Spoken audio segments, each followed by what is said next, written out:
Battle Creek Regional History Museum. My name is Doug Sturgeon. I'm the president of the Regional History Museum. Before I introduce Sarah Rice, I'd like to thank our sponsors for today's program. Elizabeth Neumeyer, McKay Properties, LLC, Bayer Investments, and Blue Ox Credit Union. Ladies and gentlemen, Sarah Rice.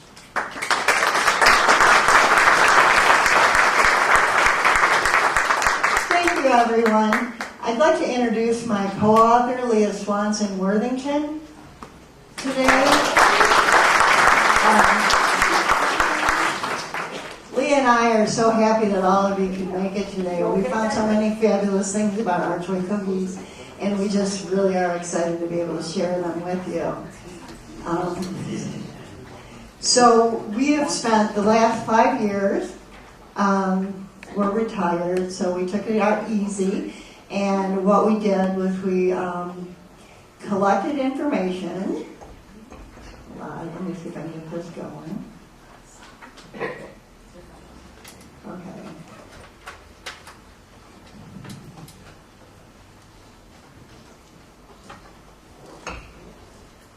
Anyway, so basically, Leah's grandparents were the founders of the company, and so we were able to have a kind of a unique insight to begin with.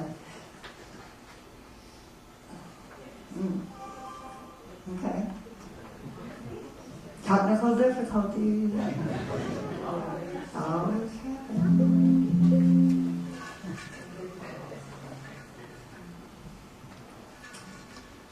Okay, while we're waiting for a minute, how many people in here actually worked for Archway at one time or another? Could you just stand up?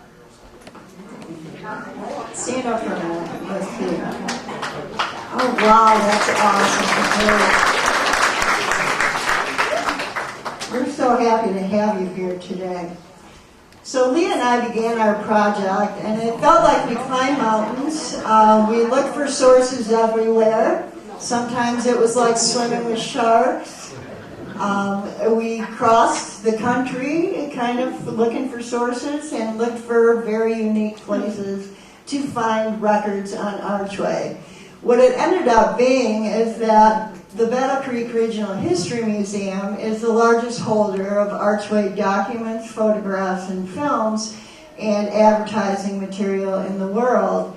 So we were more than happy to come here and spend our time pulling so many, and we're so grateful to J.B. McKay because he donated all of Archway records and everything to the museum. Some of the other sources we used were the Indiana University Motion Picture Archive. We used the Kalamazoo Public Library, Willard Library, Ancestry.com, newspapers, the Zing Archives in Kalamazoo, and the Library of Michigan. This is us, and this is me back there going through the records downstairs in the archive, putting them together. And as a result, we ended up with this book. One of the characters that we found interesting in our story was a man named Al Lanes. Do you guys know who Al Lanes is? Those of you who worked at Archway, remember Al Lanes? Yes, I do. Yeah. Al was the head baker at Archway. He was one of the first employees there. He was also an owner. He started a franchise in Connecticut, but it got washed away in a flood, and so it never opened, never worked. So he came back to Swanson's and stayed there. Eventually, he moved to the national office. He was the test baker, in the early days, up until the 1970s when he retired. He was married to Dorothy Dudley, who was also an Archway worker, in 1944. One of the things Al did was in every Archway newsletter, which was printed monthly, Al had his own recipe corner. It was called Al's Corner, and he would put down all kinds of unique recipes. And so today what we have with us here is Taylor Groth and Randy Pace, and they have a book coming out that's called Treasured Vintage Recipes, featured Al's Corner. And so I'd like to introduce Taylor Groth and Randy Pace to you now.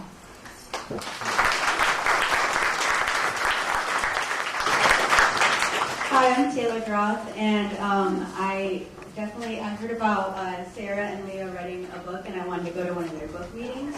And they told me that they had found a bunch of newsletters with Al's Corner for his recipes, and so I picked my favorite ones, and we're cooking them up, and I'm trying them, and honestly, they're really good. They're pretty vintage though. Like they go from the late 50s to the early 70s, and so honestly, they're some of the most tried. Hi, I'm Randy Pace, and Leah's my aunt. I was very honored to be asked to be the photographer for the book. So you will see some of my photos, like on the cover. That's one that I did.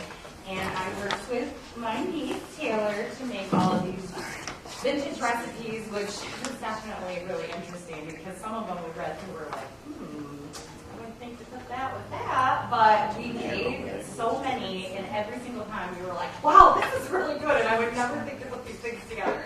So it actually came out really good, and then we have really unique pictures for all of the recipes that include a lot of vintage antiques and things that are like from our family, so that's really special as well. And just to kind of touch base on a couple of like the chapters, we've got like a sip and nip, which is like soup and sandwiches. And a lot of these are Al Lang's, and then there are some family recipes, like there's some from Leah's grandmother and grandfather, the pumpkin pie, yeah. And then there's actually several recipes in here that are like award-winning recipes. So, and we made a couple of those, and we were very impressed. But then we have like dinner delights, deal of the meal. A lot of these are very simple to make, and they're very like inexpensive. And then we have ways that you can use them instead of like maybe the dip. It would be used on chicken to make a meal out of it. We have game day, which is another chapter, which is like things you would have on like a sporting event. Spring and summer vibes. We have a holiday soiree. Grandma's sweet tooth, family traditions. That's got a lot of the family recipes. So there's a lot, but we've kind of broken them down into, what you might use them for, and then included hints about other ways. Can you tell us when the book will be available? Yes, about 4 to 6 weeks. It'll be ready. We are taking pre-orders out there. If you want to pay, it will be signed. And then you can also, if you don't want to pay today, you can leave your name and email, and we will send out an email when it's ready. Well, thank you so much. I'm looking forward to that. And I understand the punch is one of these recipes? Yeah. Okay, so make sure you try the punch. Cookies, so. Okay, thank you.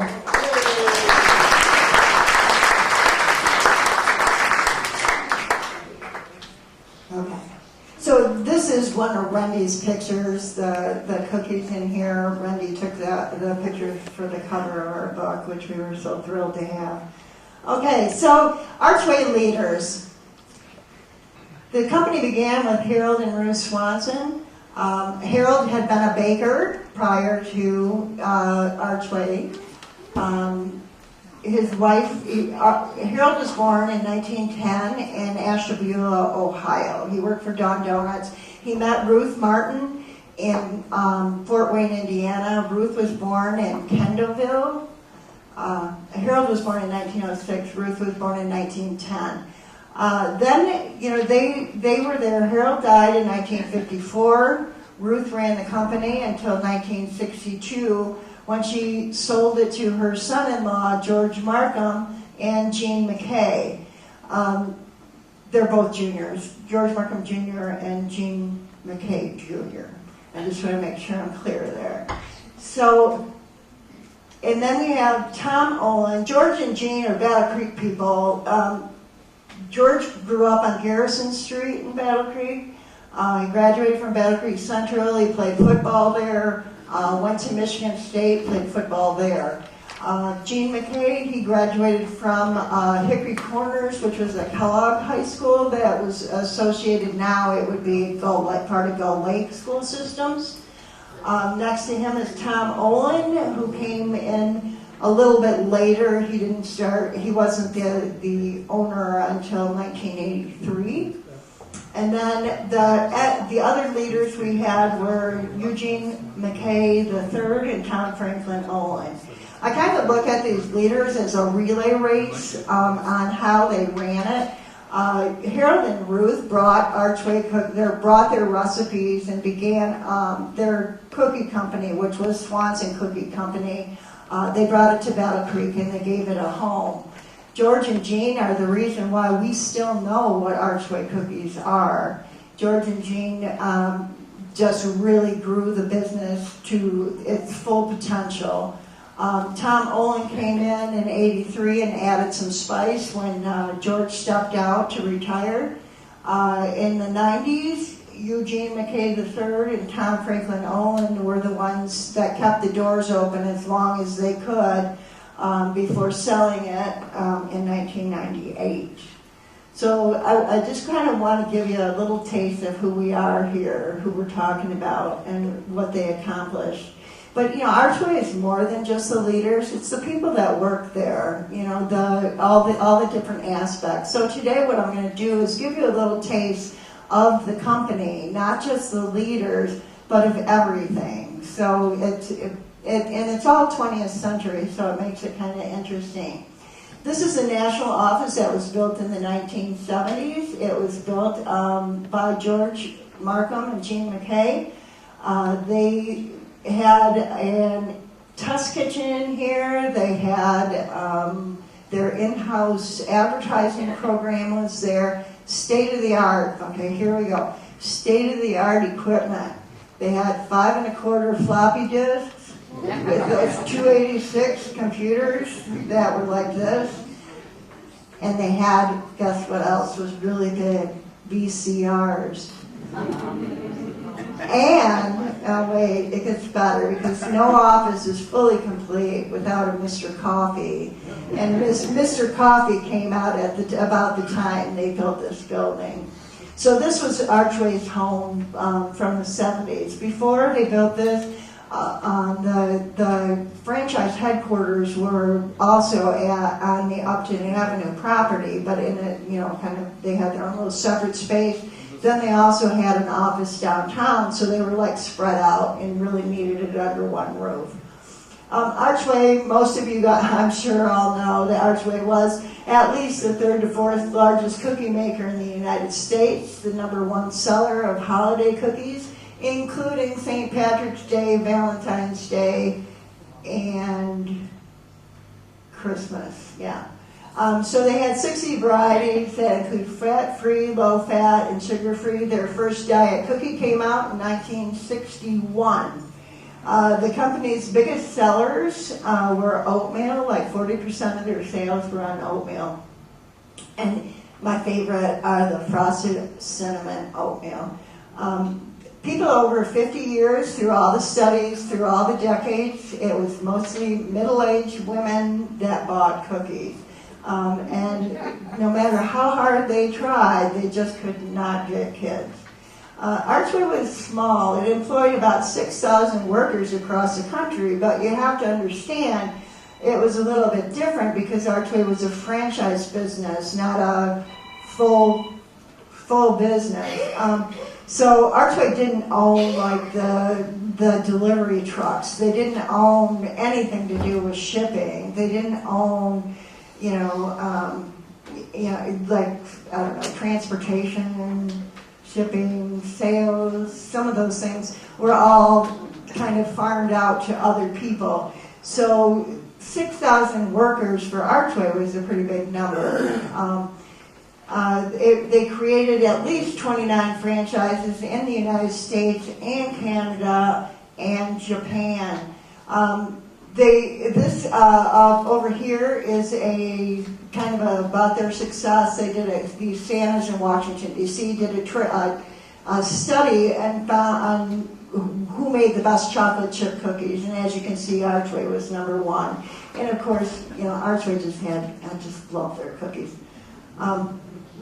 So they Swanson started the full line of bakery in the middle of the Great Depression, right? The Great Depression was from 1929 and lasted until 1939. The Swansons started in 36, so obviously, you know, I mean, what a good time to make cookies or have a bakery, right? When nobody has any extra cash, so. But that's what they did, and they did pretty well. That is a picture of the bakery on Bidwell Street. Roach Home Improvement, where that is on Northeast Capitol, was also one of the early places the Swansons had a bakery. There's also one on West Michigan as well before they purchased the Upton Avenue property. In the 30s, Franklin Roosevelt started the Works Project and built the infrastructure across America. And how this affected cookies? Well, you know, they came up with these great new appliances that could be purchased for every home across America. Electricity, they put in, the Works Project put in electric lines, gas lines, telephone lines, all of those things so that people could actually communicate. By putting this refrigerator, the motors, that circle on the top, having refrigerators like this created the most favorite cookie of the 1930s, which was called icebox cookies, because up until then they could not really have refrigeration. Also stoves, the stoves that were starting to come out, this was a 1930s version, they also provided more even heat than what they had previously. So this changed the whole cooking industry and created all kinds of, you know, like off-branch things. Like obviously if you have a stove, you have to have pans that would work. And so it started a whole new industry by creating those. This is the first Swanson bakery at Upton Avenue. And a lot of people think the story about the cookie company starting in the garage really isn't true. It started in a broom factory. So this is where it is, and it was kind of cool. So the next thing that happened was as soon as they just got started, World War II breaks out. So what happens? They have to ration. They ration everything, right? So the sugar's rationed, the rubber's rationed for the tires, so that affects delivery. Sugar obviously affects the amount of cookies you can make, what kinds of cookies you can make. And you're wondering why I have sugar beets. Well, here's the interesting thing about sugar beets. From the world map, you can see in the green where all the places are that sugar beets are grown, right? So you can see that most of it is in Europe and Asia. Well, Asia was in the middle of a war, so they had no time to plant, so there were no sugar beets. Asia was being controlled by Japan, and remember this is World War II, they weren't our friends. In Michigan, you can see we grow sugar beets here, and that contributed to the war effort. But 1 acre of sugar beets, it takes 1 acre of sugar beets to make that naval explosion there. They call that a salvo. It takes 1 acre to have one salvo, which are those 5 things shooting, right? So when we're always, I always wondered, like, why was sugar the thing? Well, this is part of the reason. In order to be able to shoot weapons, they needed the sugar. Sugar was also used, and they applied it to the instrument panels on the airplanes so that they wouldn't fog. So there were a lot of uses for sugar, and I kept thinking, well, sugar, military, okay, I get, we're going to feed them candy bars to boost their, level, but so I thought it was really interesting about the ships needing the sugar for that. Some of the rubber was also, you can see some of the rubber was also in gas. So that kind of affects the delivery of space that they could do. So what the Swansons did was kind of a relay system. So what they did was they hired they hired independent distributors to take the cookies to different places. And that saved each individual money. And I do explain that a little bit more in the book. So in 1945, the war ended, but sugar was still rationed until 47. So the Swansons, Leah and I spent a lot of time trying to figure out what could possibly be the cookies that they could make under the war rations of sugar. And I think we came out with molasses was a big one, and molasses is a favorite in Michigan. So we knew molasses was one. I think the raspberry filled ones maybe, because some of the fruit fillings were also rationed. So we haven't really pinned down the exact cookies yet, but we're working on it. So these are all the franchises that opened and closed. So some of them didn't last very long, like the one in Nashville was very short-lived. It was there, it opened, I don't even know if it made it a year. The ones I think that we were weak in talking about was the Canadian ones, because they started in Brantford, Connecticut, or Canada, and then they were in Fort Bridges. And I didn't really have a lot of documentation, because the book is all based on documentation, and we were pretty big on that. So here you can see the locations and the owners. Some of them combined, some of them closed over time. But yeah, so those are all of them. And with the franchises, when they started franchising in 1949, the Ellison Bakery was the first one, in Fort Wayne was the first bakery to franchise. From there, they have them in McMinnville, Oregon, which is the furthest one kind of in the 50 states. Then you have the Nashville, Tennessee, Woonsocket, and Winona. You can see they're all different because the Herald specifications were a certain size and measurement. And that he told them, this is all you need. Don't spend $1 million on this. All you need is this space. Just use this space, you know. So that's what they did. They found space everywhere, spaces wherever they wanted. Archway Cookies in Ashland is the still baking Archway Cookies. The only bakery in the United States that bakes Archway Cookies is this one in Ashland, Ohio. George Markham and Jean McKay purchased this in the early 60s, shortly after they bought the franchise business. They bought this particular bakery because they needed production to go along with the franchise ownership. So originally this bakery only baked for Ohio, and you can see by 1980 all the various states that they did end up baking for. So and like I said, Campbell Soup owns it now, and it's still baking Archway. This is the Boone, Iowa one. This bakery baked for the western part of the United States. So when certain bakeries like the Nashville bakery closed, they sent that territory to Boone, Iowa. This was the second Archway-owned bakery. The other ones were franchises. So other people owned it. So they baked for Minnesota, South Dakota, Iowa, Nebraska, Missouri, Kansas, and eventually for all the western states except for California and Oregon. The one furthest away was Yokohama, Japan. Cecil Piney was a food guy, food consultant, and would tell them all about the nutritional values and different spices and things they could use. In 1970s, George and Jean decided to build a franchise in Japan. They had a request and said, okay, well, we'll give it a shot. The business was doing well at home. So they went over there and they tried this. And what was interesting, Ray Wall is from the Oregon bakery, and Cecil lives in California. So they would have to fly to Japan. This is in the 70s. So they would have to fly to Japan, help them set up their bakery there. They had too many problems. It didn't last real long because there were a couple problems. The humidity and the climate differences affect how the cookies would come out, and they couldn't get them to high quality enough for Archway, but they tried.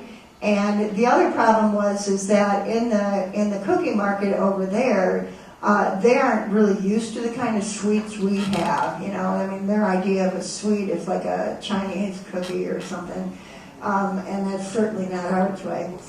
So that was one of the problems in selling them. The other problem was they had to raise the prices on them a little bit because they were imported, or not really imported, but you know, they were from the United States cookies.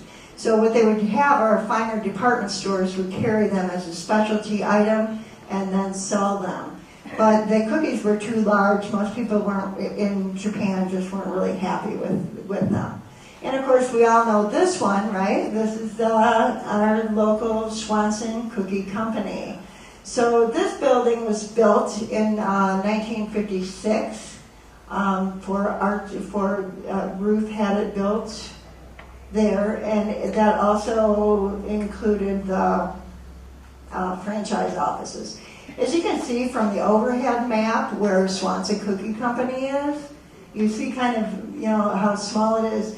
So when you look at the city of Battle Creek up there, that square, that's the size that Archway needed to have. You know, it's about the size of the Ashland and the Boone Bakery, and that's what. And when Swanson's closed, the reason why they closed was because it was too small and couldn't bake enough for you know, the country. So you can kind of tell the difference in the sizes, and there was no way to expand that lot, and that's really why they ended up having to close here. This was the Swanson leadership team. You have Chuck Pierce, Charlie Pierce. He was in charge of production. Carolyn Fox was the office manager. Ray Shaw, sales manager. Bob Sackett was the assistant plant manager. Bud Swanson, who's Leah's dad, is there. He was in charge, the vice president in charge of merchandising. Ruth, there in her pretty pink, and then John Townsend, who was the plant manager. John Townsend was also Ruth's son-in-law. So it was really quite a family business. So we get to this kitchen here to bake, and you know what was interesting to me was when I first started hearing this story, I was reading about Harold, because Harold was kind of, he was a character. He was a really smart guy, really could read a room, and he knew what he wanted. He knew how the Archway cookies should be. He worked with a inventor in Grand Rapids, and he made the oven that he wanted. And so the way that they built that oven was that it looks kind of like this ceiling vent here, the metal ceiling vent, and so or a house vent, right, for air. And so what he did was you could put cookies in there, so they were cooked by the heat, cooked by the heat of the air, not by an open flame or any other kind of burners in there. So they end up looking like this. Now that big white box, that's the oven, if you can believe that. This is the mixer. This one happened to come from the pictures in Japan. That's the mixer. Before this, earlier, they used to have them that were like the size of a washing machine. And oddly enough, you would have to have a 100-pound lift. All the guys would have a 100-pound bag, and it had to be a male worker to lift these 100-pound bags into the mixer. So they would have to get down, and and that's a lot of weight, and then pour them in. And some of the recipes took thousands of, hundreds of pounds of mix. So that was kind of a tough job. So then what happened because of that, they built these flour silos later. So these silos replaced all those bags. So just in the savings, each one of those bags cost the company 5 cents a bag. And so just in the savings of that, it paid for the silos. And you can see the air balloons on on the picture. These were taken by Bob Sackett. One of the things I thought was most interesting was that, for me, I don't even walk in a kitchen without it exploding by itself. So I really avoid it. But I really never thought baking would be such a dangerous thing. So watch this. This is flour. And what happened was in Texas, spent millions of dollars on this bakery, overspent, made it too big, everything. So the guy builds a bakery, and all of a sudden there's a flour problem. Burned the whole bakery to the ground. The franchise was totally upside down financially, so they ended up having to close that bakery. But yeah, so I just had no idea flour could explode like that, and I was like, oh man, this is so cool. Now I'm kind of getting interested in cooking a little bit. As you can see, when the cookies come out of the oven, they come through on this this cooling tray. So what happened back in the day, they didn't really have these kind of runners. So you would have to they were smaller and they didn't have the cooling things. I mean, these are obviously newer because they're, the way they're constructed, they have fans on them that cool the cookies nicely so they don't stick. And then they go to packaging. Recognize anybody in the photo? This is Swanson's Bakery. So you can see how they're packed, the trays, the cookies come down and they pack them in there. The only cookie that Archway ever made that had an imprint on it was the windmill cookies, which are a favorite in Michigan. Molasses cookies and windmill were the top two cookies for Michigan. We weren't all about Pfeffernuss or turtle somethings or monk blankets so anyway, so once the cookies get packaged, they go into moving. So these are the Michigan distributors. Now the thing with Michigan, with the company, is all of these distributors were independent business owners, right? They owned their own company. And so the Swanson team is in tan, and the kind of orangish, tannish color. But all of these people were independent business owners, so they had a stake in the game, to sell as many cookies, bring as many, and put them on. It had a really, really important role. Their early delivery vehicles, you can see the dark ones were the Swanson vehicles, and you can notice the name change when they got to the white vehicle there. Once the name changed, the colors started becoming more uniform. George got placed in charge of the franchises in 1956, and so from that point on, he worked to uniform the company with the logo, with the colors of red and white, to have the delivery vehicles look the same. George did a lot of that. These are some of the 1960 ones. My favorite is the one up in the middle. I don't know why, I just think it's kind of a unique little vehicle. These are the 70s, 80s, and 90s distributor ones. I think the first time I ever met Leah's dad was in one of those in the 1970s. Then they got bigger, so you can kind of see the big rigs. And here from 1963, that truck's a little smaller than the bigger ones, but it was up to the distributors to actually load the shelves. They get more colorful. Oh, biggest truck. I like this. This is my favorite one. The big Archway cookie train was 115 foot long, carried 91,000 dozen cookie packages, making it over 1 million cookies. And they did that for a parade in 1985 in the Boone, Iowa bakery did this one. And I just thought it was cool. It was just like, wow, can you imagine eating 1 million cookies? Michigan had the most difficult part of Michigan to get cookies to was the Upper Peninsula.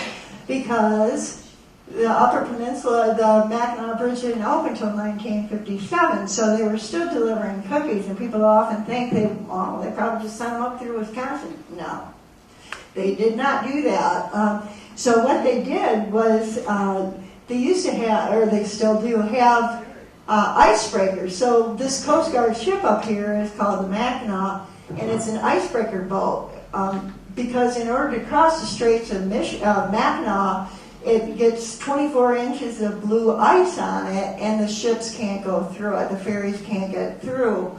So they have to have the icebreaker ships come out and break that ice up so the ferries can deliver people and goods to the Upper Peninsula. So this was the most challenging one. But the better, there's a really good one in the book about how to get cookies to Alaska, and that just is incredible.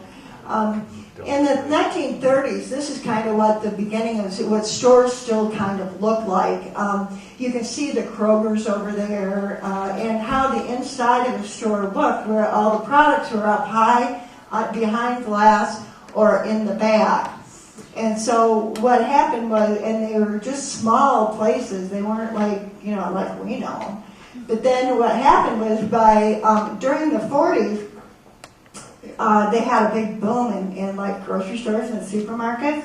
So in like this guy Sylvan Goldman from Oklahoma opened the first Piggly Wiggly store in the late 1930s. So what the problem was, as you can see, like in this picture over here, you can see he's carrying this wicker basket. Well, they didn't have anything to carry the groceries, because what would happen in the old days was you would just give your list to the store clerk.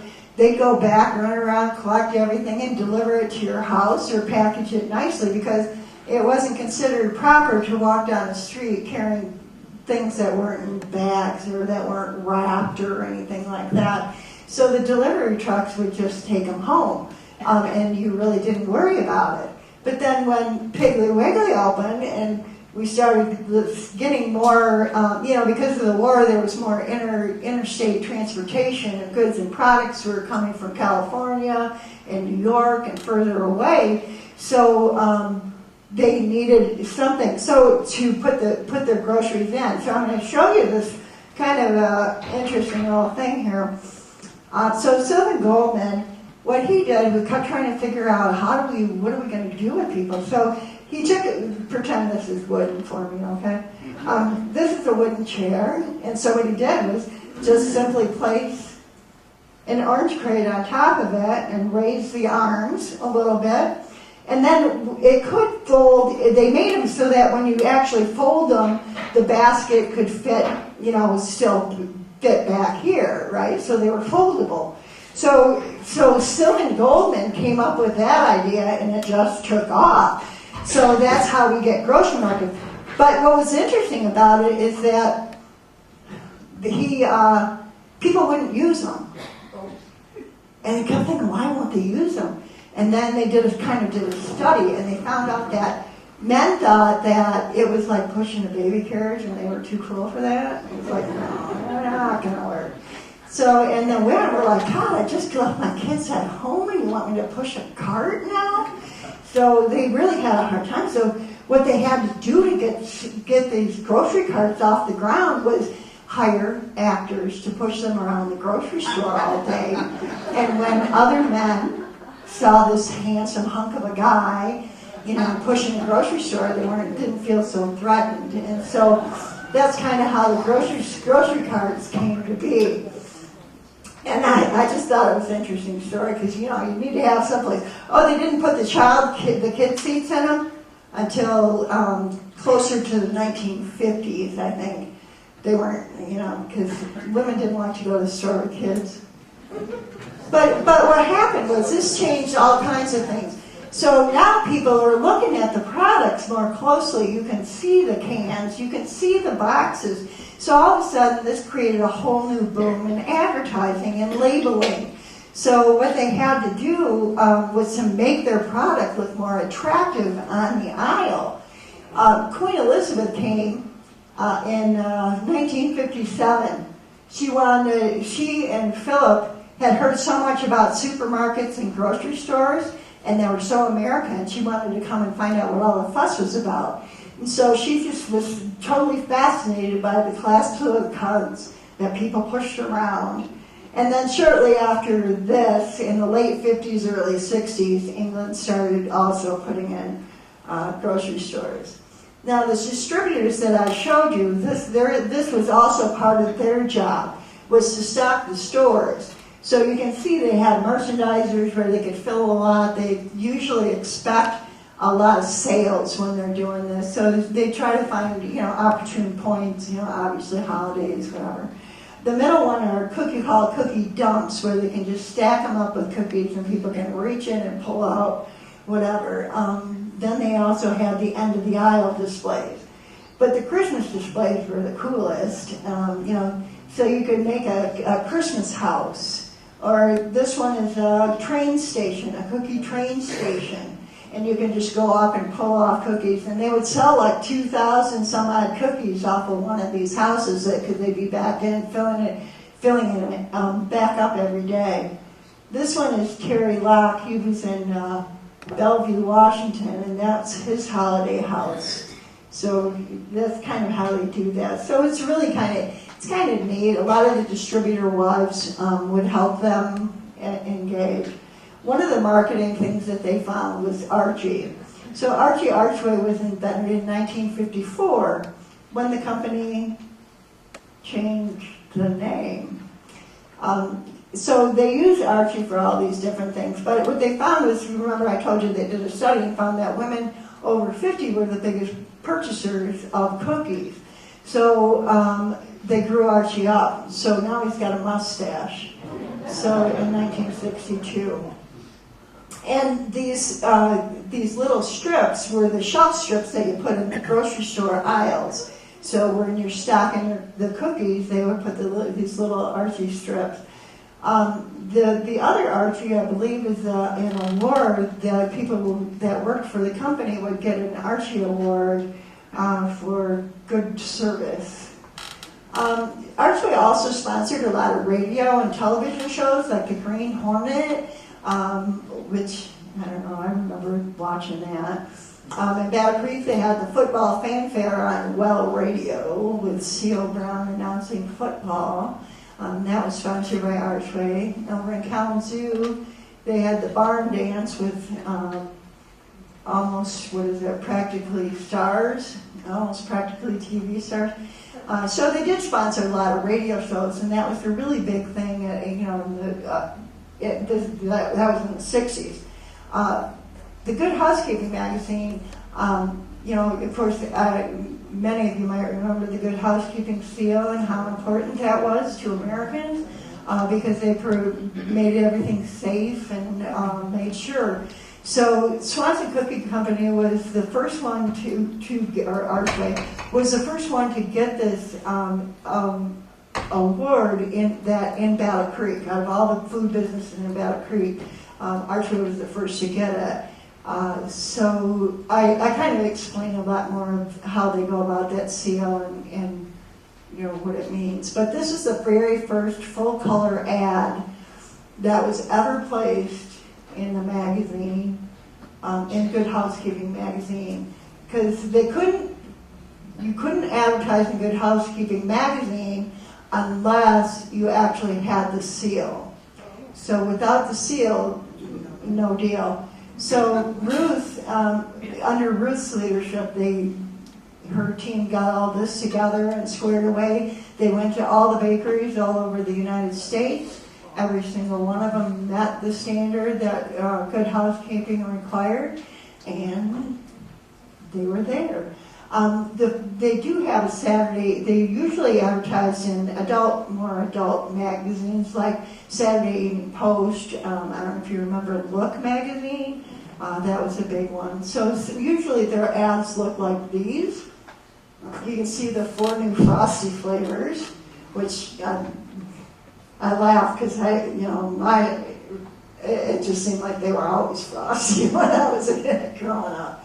But yeah, so these are kind of their ads. You can see their old logo with the umbrella, Archway umbrella. And then they had really cool TV commercials. So I'm going to show you a few. So this is my commercial time, right? So their very first commercial that they did, I have to tell you, Indiana University, Morris Frank Moving Archive Collection had all of the commercials, and it was so cool because what happened was they were in a barn in Indiana somewhere for 60 years. And TV commercials are made really cheaply because they're intended to be thrown away. They're not supposed to be kept like a movie for, years and years, like watching old reruns of, West Side Story or something. So these commercials were in this barn, and the Indiana University rescued them and put them together. So this is the very first Swanson ad, and I think what they're trying to show here is how fresh the ingredients are. And you can see the Swanson label in Battle Creek. And it has a list of ingredients in it. Now the next one is a little bit, see, you can see this little Swanson thing. So this was about 53, 54. Commercials were just coming to do them. The man that did the commercials was a World War II photographer, photojournalist, and recorded all the stories. Okay, let's see. Oh, then we know what happened, right? Swanson Foods came in, right? So there were Swanson TV dinners. The company was Swanson Foods. And so what happened was our Archway Swansons were at a food show, and across the aisle was Swanson Foods. Now, they never paid any attention to Swanson Cookies because they thought it was just a small little thing. But once they started seeing it, running into them all the time at these grocery conventions and seeing their products, they started getting concerned. So they took, Swanson Foods took Harold and Ruth to court and sued them over the name, which obviously we know how that turned out, right? But here's my interesting stories on it. So when they won this, obviously, Harold had always hoped to have his name coast to coast, and, he was left with no choice. So they were searching for different names for the company and what would work.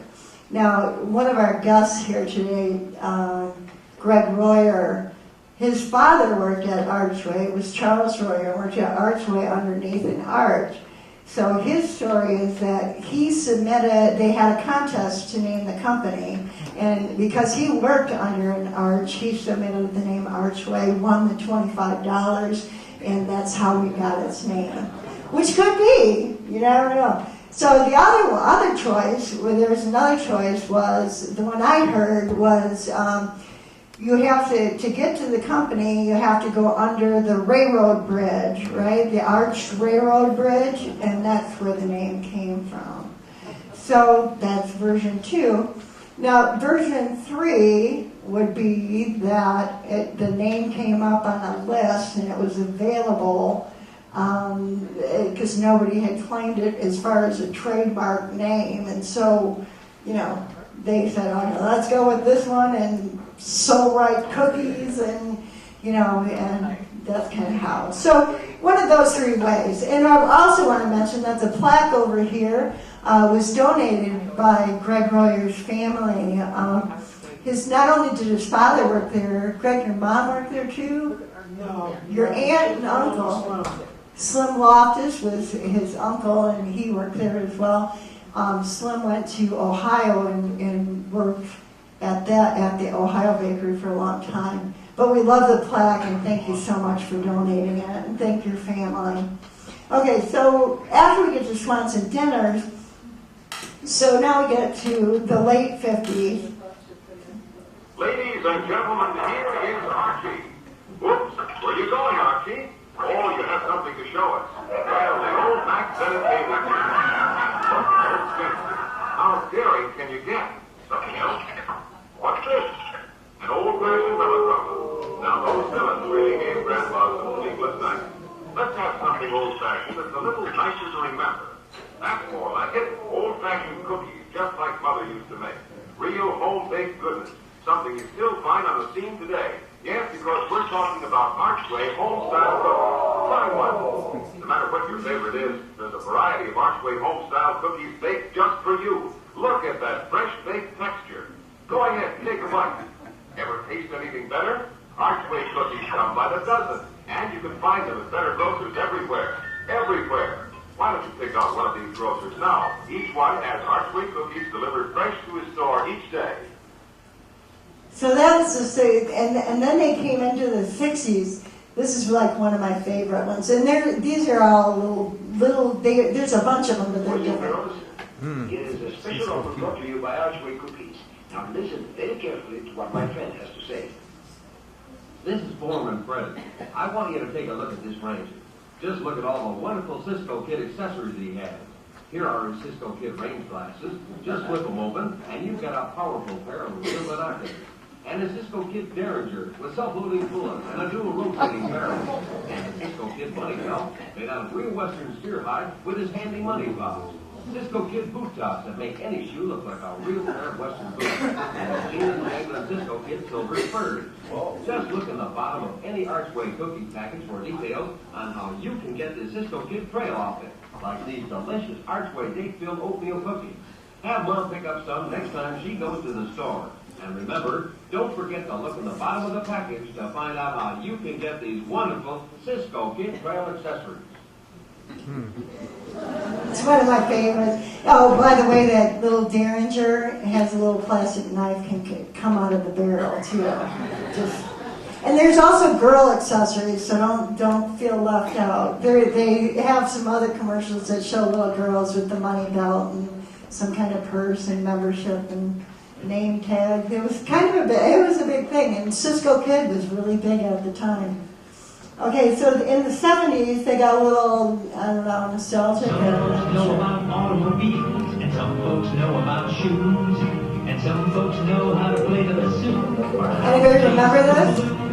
But Grandma knows about cookies. She knows that subject well. And Grandma sold on Archway, and she's a tough cookie to sell. At Archway Cookies, we not only bake them the way your grandmother used to, we sell them to her. Yes, Grandma sold on Archway, and she's a tough cookie to sell. One of the funny things about that one is about the grandma commercials, because there were some other grandma ones in there. And Tina Swanson, who was my classmate and, best buddy like in 8th grade, right? And the grandma commercials were coming out, and she's like, watching them, she's like, that's not my grandmother. She just didn't understand why they'd have these pictures of somebody else's grandma on TV. So in the 1980s, this is a kind of an interesting commercial because it was the 80s. One of the things with it was it's Billy Zane with Connie and the Keytones. Mr. Kool-Aid is, you can hear his voice in the background. So apparently George Markham wanted to have this commercial, the company was, George wanted the Kool-Aid Man in it. They also were told they needed to have a clock in it, a guitar that had the word Archway on it, and a girl that turned into a cookie. So those were the Archway requirements for this commercial. So get ready. What time is it? Big, big, big, big cookie time. When you got my cheese in the dead of night. Big, big Archway cookies will fulfill your appetite. Archway big chocolates. Chocolate chip and peanut butter. Archway. Big, big, big, big cookie time. Big, big, big, big cookie time. Archway cookies. Would you like some now? So it all worked. So you got it. So yeah, that was kind of an interesting commercial. So then they also, Archway, like I said, they were the #1 seller in holiday cookies. So this is Mary cherry noodles, special recipes, little wedding cakes, fresh macaroons, yucky little nougat, Christmas trees and bells, and our display for the holiday. And an Archway is a magic.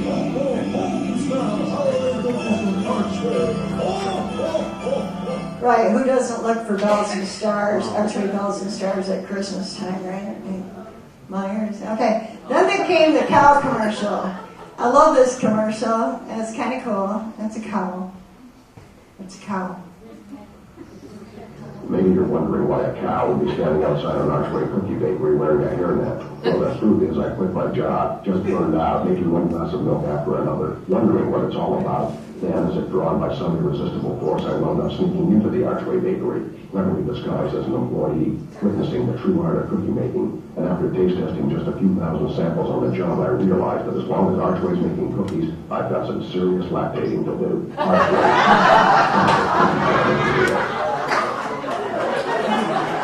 So, yeah, that was the cow. I like that commercial. Archway also started appearing in films. So then, they were in Field of Dreams, Postcards from the Edge, this Firebirds, which there's another name for it, something about a Comanche, Apache, something like that. And then Shaking the Tree, and I watched them all. I swear to God, I watched all of these movies. And it was like, I just couldn't see them in most of them, but I did find it in Field of Dreams, where you see James Earl Jones and Kevin Costner. Remember, Kevin Costner's trying to get James Earl Jones to go to a baseball game with him, because he's building that field, and they will come. So they're at the game. Oh, dog in the beer. So they showed Archway for a really long time in Okay, this I commercial. understand. You should be entitled to as much privacy as you want, but why stop running? I've published the word in 17 years and still I have to endure lunatics like you. What do you think would happen if I suddenly came out with a new book? It would bait me dry. So that's like big time to have a commercial there, to have your spot. And on that sign, if you watch the movie, you can see that Archway on both sides of their menu. So it was there for a long time. I was kind of impressed with that. Archway also appeared in more national commercials. So like in 1994, they were on CBS, Good Morning America, CNN, World News, Johnny Carson. In fact, Johnny Carson and Ed McMahon welcome Archway as a new sponsor of their show. They were also on Today, so they expected over 190 million viewers through all of that, which is really incredible advertising. So Archway wasn't really, it was all about business, but they're cookies, so you have to have fun with cookies, right? So there were some good times on the company dime. They used to have conventions, sales conventions all over the place, like Hawaii and Florida, all different places. And down below, up above, you can see, I don't know if you, in the blue shirt is J.B. McKay. On the top picture, down below, you have the Battle Creek team. I think Con Hume's in that picture. And, right, Leah? Was Con Hume in that? Yeah. So this is the Battle Creek team, and they used to have a good time together. So every year Archway sponsored a family outing during the summer times, and so what we found was that we discovered through our friends on Facebook that it was most likely happened at Sherwood Forest, somewhere between Penfield and Marshall, I want to say. Out that way, maybe? I don't know. We couldn't really come up with a good one. And see that 1967 picture? I think that's Leah Swanson right there in the background, the tall girl. And I think she's talking to her little sister Tina right on that one. But so they did this all the way up to the to the final days. You can see Bud Swanson, I think, is down on the ground in that 66 picture. We trying to figure out who was cooking in 59, but might have been Bob Saget, or not Bob Saget, but whatever. So anyway, we can't talk about Archway without baseball, and we can't talk about Battle Creek without baseball. And Archway had a big baseball team that played, I think they were San Mutuals at the time, in the San Mutual tournament. So we were able to find the names of some of these people.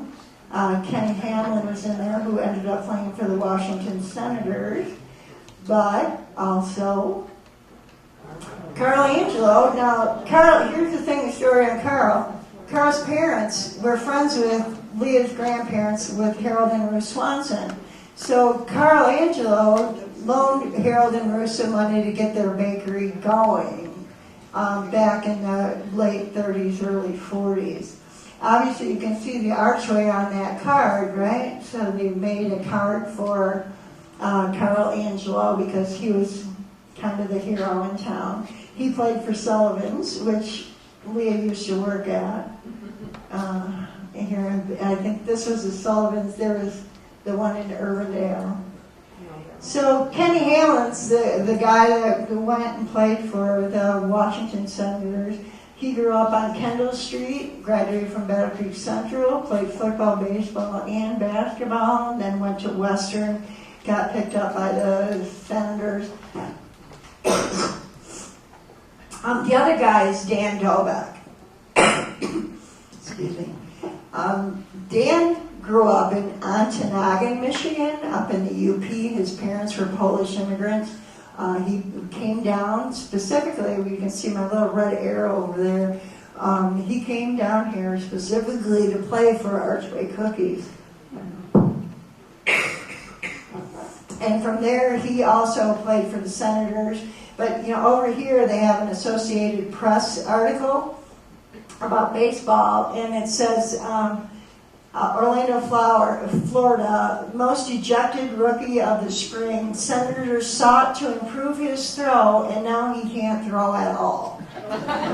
So that's what happened to poor Dan. But he played for Archway. It can't get better than that. At Battle Creek and C.O. Brown Field.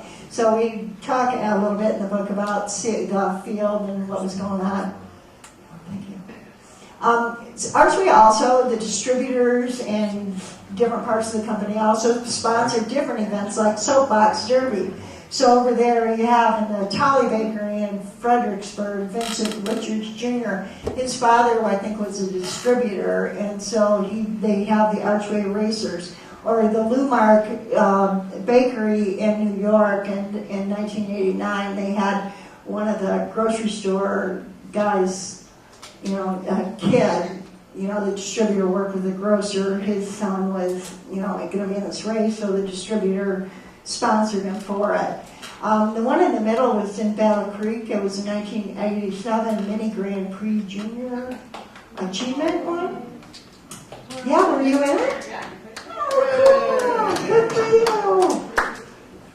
Cool, that's awesome. And Tom Olin was really a leader in working with Archway, working with Junior Achievement. But they're cool cars. Now this picture I just absolutely love because, we thought Archway was just a cookie company, but they sponsored the Powder Puff Derby, which is a race usually from California to New York or somewhere like that. And so Archway used to sponsor a team. And so right here, and this is the plane they use, I think I found at least 3 times she flew in this Powder Puff Derby. This one is 1966 with Jackie Markham, who was George Markham's wife. They sponsored her and Linda Markham, Jackie and George's daughter, who were the piloting team, and so they flew on this Powder Puff Derby, and I just love this picture. I just think it's so cool, especially when it's 66 and you're a woman and you're up in the air. That's so cool. It just makes me excited. So then we get into the hot air balloons, okay? So, now they got airplanes. This guy right here in the red with the balloons, That is the original balloonist outfit from Archway Cookies. The balloon was usually flown by a man named Dale Points from Iowa, and he would travel to the various company outings and fly the balloon around. But in 1995, the cookie jar balloon was Dale Point's balloon, and so that was the original one that used to appear. In 95, they built Archie, and I couldn't find a really good picture of it, so I'm really sorry about it, but it kind of gives you the idea. I was looking for a really nice colored picture and just couldn't get there. So they built the Archie balloon. This one was important because Archway sponsored that balloon festival with the Kellogg Company. So they worked together, which was a pretty big thing for Archway to do. To sponsor that balloon festival, which is just huge. And they also did a lot with Michigan State because Gene played tennis at Michigan State and George played football at Michigan State. Their children, went to Michigan State. So you can see him with the old Michigan State University. Gordon Geyer, president, was there, Tony the Tiger. Now, Archway is the only company that Kellogg's ever allowed to use their product in making one of their own. So All-Bran cereal, Kellogg's All-Bran, was actually used in a brand cookie or product of Archway in the 90s. Which is pretty cool. I mean, that's a big deal. It's huge anytime you get in with Kellogg's. Up in the corner that's the official cookie tin.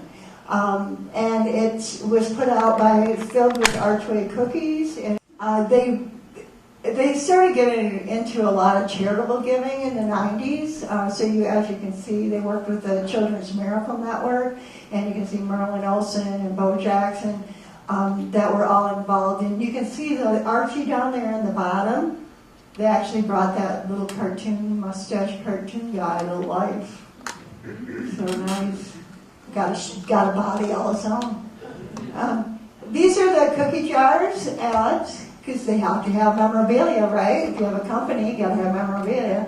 So the cookie jars for $15, you can get the Archway cookie. I bought that little white one. But I still don't think I've seen the tall copper one yet.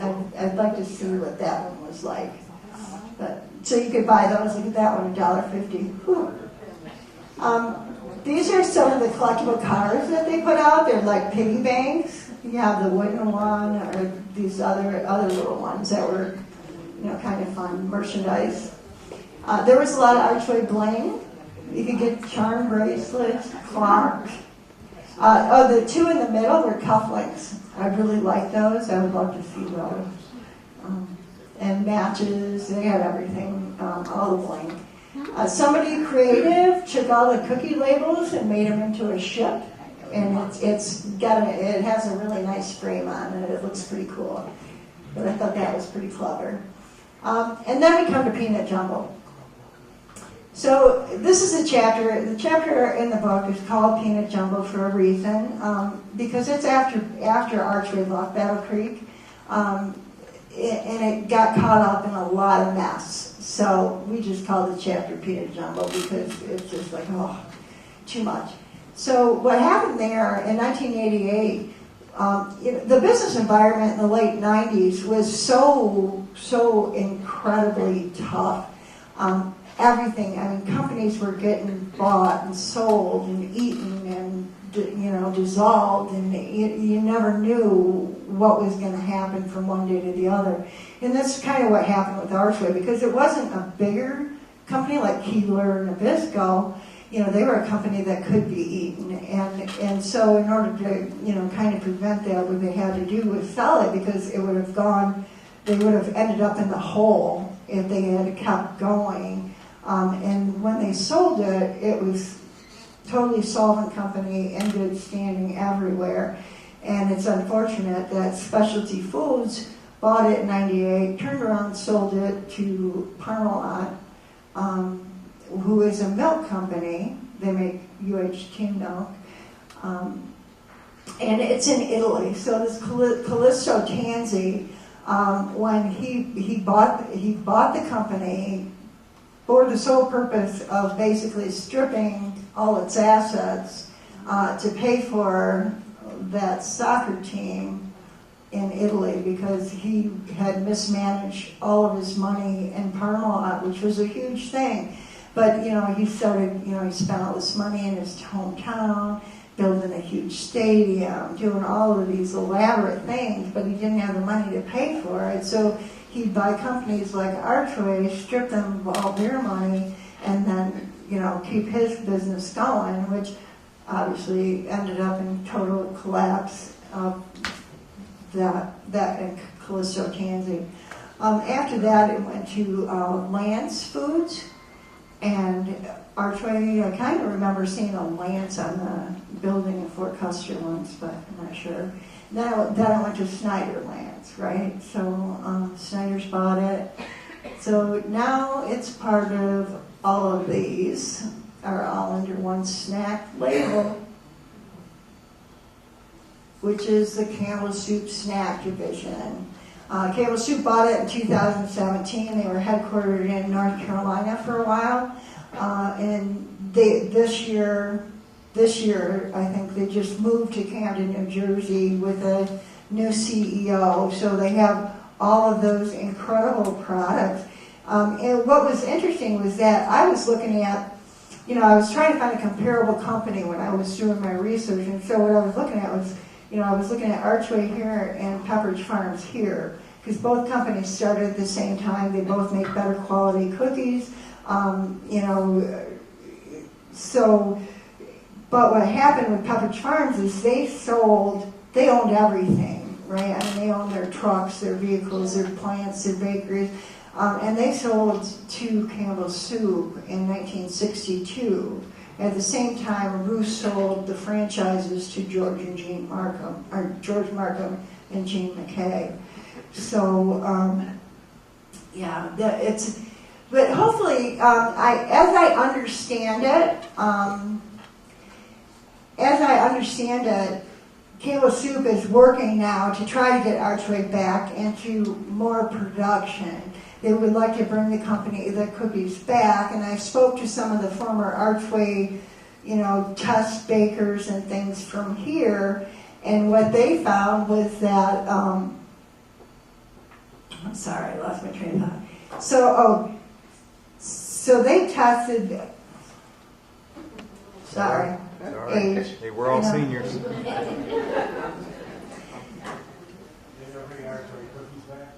Yeah, so thank you, Mike. So they're working on bringing Archway Cookies back, and I talked to some of the former test people and stuff that in Archway that were here in Battle Creek who applied for the jobs at Campbell Soup. So I know that they just bought the company in 2017. So now in 2021 they put Mark Klaus as CEO.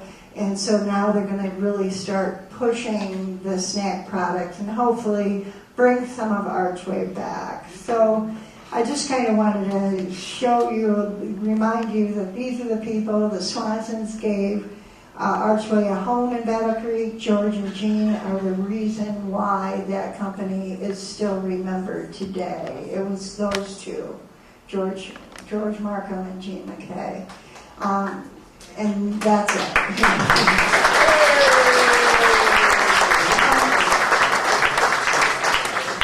I did have, just my final last takeaway was this.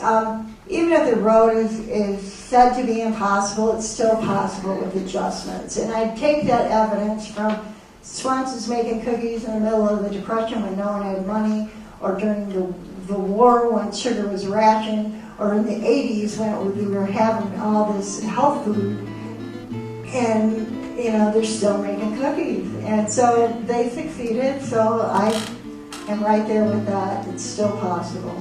So, okay. Oh, and this is our book. Thank you all for coming.